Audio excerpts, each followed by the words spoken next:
So I don't know what peacocks taste like. It's a good bet. Maybe you like turkey, maybe you like chicken. You okay? Congratulations. But it has thorns on it. Now let me come over. It's probably not dangerous at all. Okay, just come towards me. Come towards me. Inside your sock? Okay, there we go. Working with volunteers isn't easy. What we have to do is help them learn how to acquire new skills, something that they've never done before. You're going to be using these Pickmatics. Don't have to run away. I promise not to kill you. I promise. People who die don't make good repeat volunteers. And then you're going to take the pick and you're just going to go like this. So you see how this plant is actually moving? You guys see that? Yes? Okay. So that means that we're doing a good job. We do urban forestry and stewardship. We grow a lot of South Florida native plants, fruits and vegetables. We do garden building and community leadership and advocacy.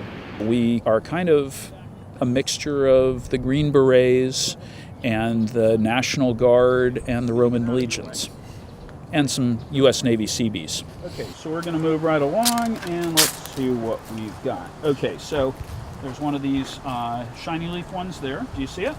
Why don't you touch it and show me you know it before you kill it? No. Nope. Totally different. It's tough working in a place like Miami where volunteer culture isn't really a thing. We have the lowest level of volunteerism and civic engagement in Miami of any major metro area in the United States. We're number one.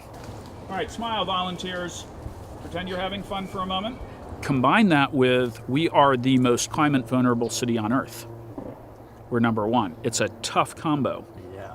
But keep in mind that I knew these things when I founded Urban Paradise Guild to be a volunteer-powered organization. I went in eyes open.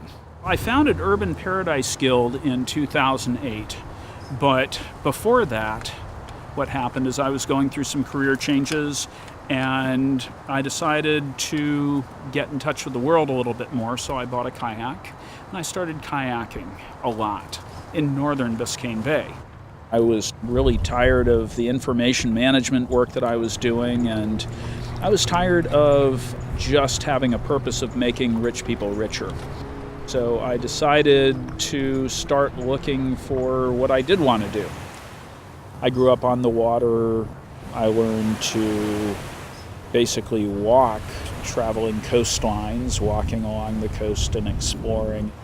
When I was a kid, I used to wander around in the mangroves. I used to sail around in shallow waters. I grew up getting to know the ecosystems by being in it. I know Miami kind of from the inside out, and I knew how an ecosystem should be, and I kept on seeing problems. And I kept on having these thoughts, there's got to be a better way. Things are messed up. Somebody should do something about this. And eventually that someone who needed to do something turned out to be me. Because, well, if not me, then who?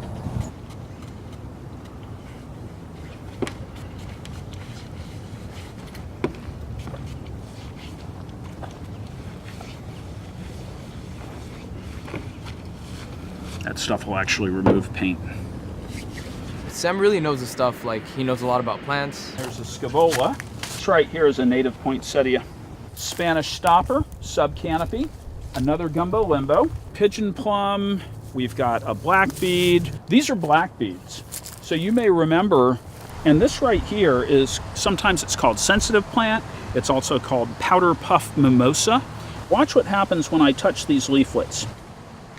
So it's called a sensitive plant because its leaves close to protect themselves.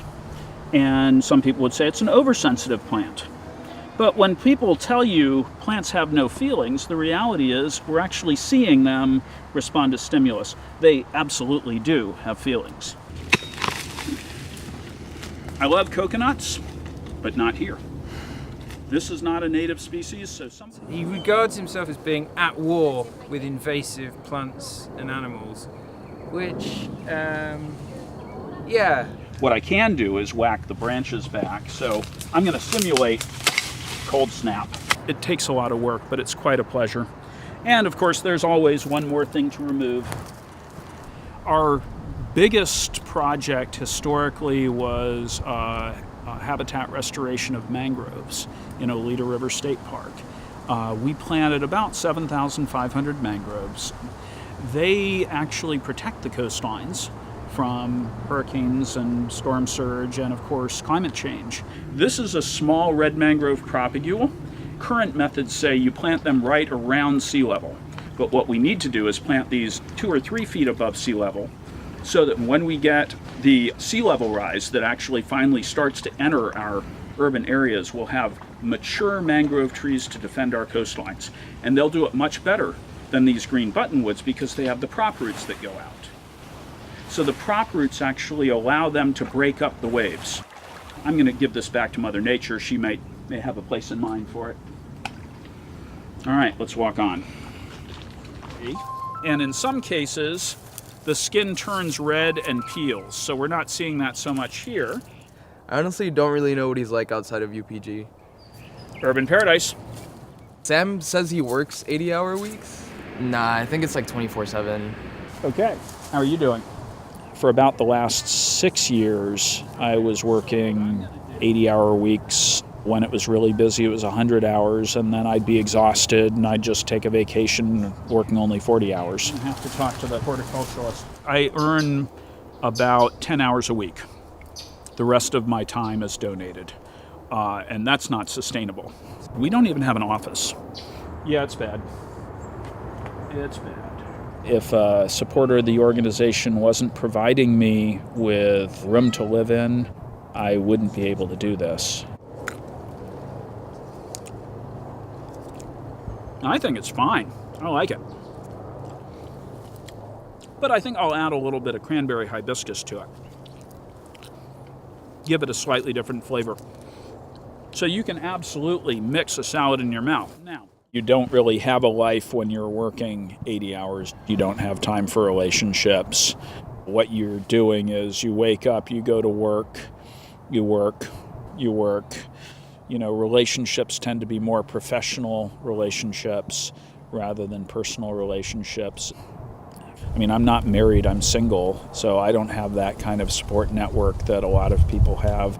I'm not exactly a kid either, so I need to actually think about, okay, so what kind of retirement would I have and things like that. Hopefully I'll never retire. I mean, I could do things like this for the rest of my life, but I'm kind of tired of being poor. I'd really like to take vacation. I haven't had a vacation in 6 years. I want to introduce you to somebody that actually is literally making sure that Miami is greener. He's also been a crucial organizer of this event. So can I hear a round of applause for Sam from the Urban Paradise Guild? There we go. Come on, Sam. We love Sam.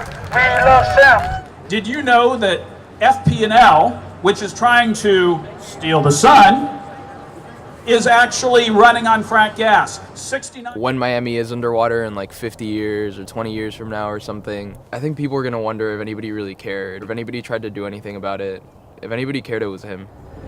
I'm going to ask you a question, and if you don't like it, I want to hear you say, no fracking way. So they want to frack in the Big Cypress swamps. Is that okay? No fracking way! You all are awesome. Come back and volunteer with us. Get signed up. Thanks so much.